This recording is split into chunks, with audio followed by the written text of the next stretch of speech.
What's up, everybody? Today I'm going to talk a little about, well, a cool bass that I made in a pretty damn old track. This track is from last year, like the end of summer last year, so it's over a year old already, but nonetheless, there's a sound in this track that's really easy to make, and it's really, really cool. So this is, I'm just going to play a little bit of the track. I'm sorry, I can't play much of it. I'm only going to play a little bit, so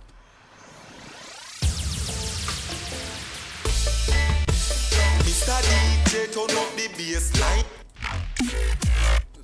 That's that's some of the track. This is the sound that I'm talking about, though. It's these here in blue. It's like a Reese bass kind of thing. It comes in here, and then over here it's like a filler. So here it is.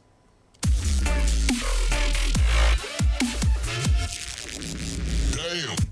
So that's it. The damn. I'm just kidding. This one. So the reason why everything here is in audio is because, as you can probably already tell, it's a little laggy, and it was way worse before that, so I had to dump pretty much the entire bass line to audio.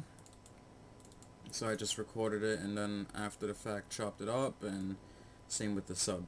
But anyways, this sound right here is made with one of my favorite wavetables, and it's just one wavetable. Is the Kangaroo wavetable in Massive. So let's go find the bass. Here it is.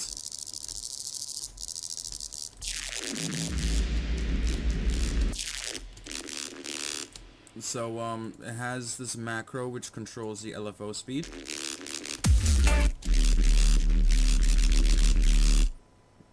And like I said, it's based off the Kangaroo wave shape. So what I've done here is, oh, excuse me, terribly sorry about that. So what I've done here is I've just taken all of this down, and I've created just a single curve here. It's just repeating this first little ramp curve. And this envelope, this LFO, is pretty much LFOing everything. It's LFOing the wavetable position, some of the intensity of the bend function, and it's also LFOing the amplitude. And then, as well as the band reject and double notch filter, we all know that's my favorite combination of sounds, and I overuse these three things and everything, but they're so damn versatile and so finicky that you can come up with so many sounds with this wavetable and these filters.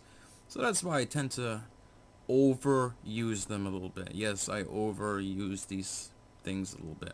And I called it Crazy Ford Reese because it reminds me of like some Joe Ford kind of stuff.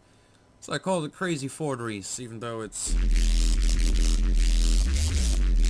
yeah, not anywhere near his level. He's like a god, and I'm like a freaking ferret compared to him.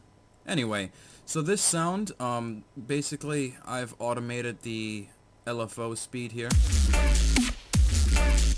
and I've done the same thing here where it just goes down, but I'm also high passing it in, and the reverb is increasing, and then it cuts out right here. So it kind of does, like, you don't need any effects, you know, it does like its own little reverse whooshing thing. So it sounds pretty cool, especially with the high pass filter. It sounds like it's coming back in, and then it drops into the next part. So not a lot of crazy stuff. All this stuff isn't really necessary. A little bit of flanges. I mean, if I play it without post-processing, it's pretty much the same thing, except that with it's a little bit crunchier. So I added flanges to make it a little bit flangier, and I've used Saturn to crisp up the top a little bit. So it's a little crunchier. And then I've also EQ'd the hell out of the mid here, because damn was it muddy. Yeah, it was really muddy. And in this first section here, I'm also automating the chorus, so it gets a little wide and I guess washed out to this second part, but you don't really notice it. It's just one of those things that you really don't pick up on if you're listening to it. is just there. And then of course, you know, Camel Crusher, gotta distort the hell out of it. More EQing, and that's the high pass filter, and here's the reverb that I've automated in.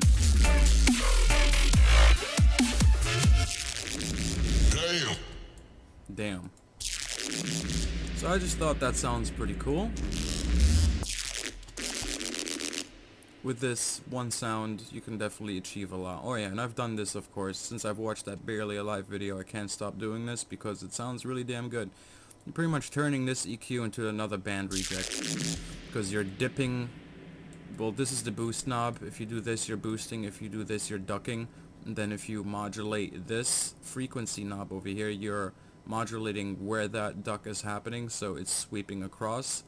And I've also modulated LFO the high shelf because I like to do that. It makes it nice and crisp, and it also adds some movement to the high end. So if I take this EQ away, it's definitely quite a difference in the crispiness. One could argue that it sounds better without it, but that's all up to taste. It's personal preference, I believe. You know, sound is subjective. Some people like certain sounds, some people don't. So, that's enough of that. And of course, it's mono, rotate, legato triller with somewhat of a long slide time. So, over here, when it slides down, it's not just like, you know, the quick slide. It's a nice long slide. And of course, this is happening here too with some weird stuff. That's what that sounds like. And that's what that sounds like without the LFO modulation, which I don't even have going on here because, well, it's such a quick thing. But nonetheless, it's very simple to make, but yet very effective. And I know this video isn't quite straightforward, but you know, fills in drops are one of those things where sometimes it's like, okay, you know, do I want to make this crazy sound? Do I want to keep it simple? This, I think, is, you know, pretty good middle ground because it sounds like it would be crazy, but it is pretty simple. So it works very nicely for a little fill like this into the B part of the drop, which I'm not going to play because I had to do some fiddling here just to get this thing to play right in this video, because otherwise, yeah, there'd be some crazy stutterage going on. So there's stuff missing out of this track that I had to take out that was making it run too fast, too stuttery, too, you know, certain plugins and stuff. But that's basically the track. Lots of stuff bounced down because, well, I freaking had to. So, I mean, we got this stuff going on here in the B drop too, I believe. What the fuck? Nope. That's not the same sound. There it is again. So I use this quite a bit in these fills.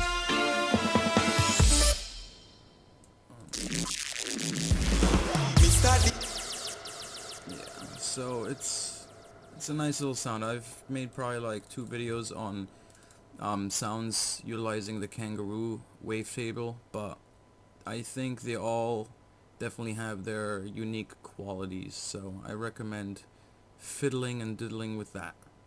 Thank you very much for watching. You have a great day.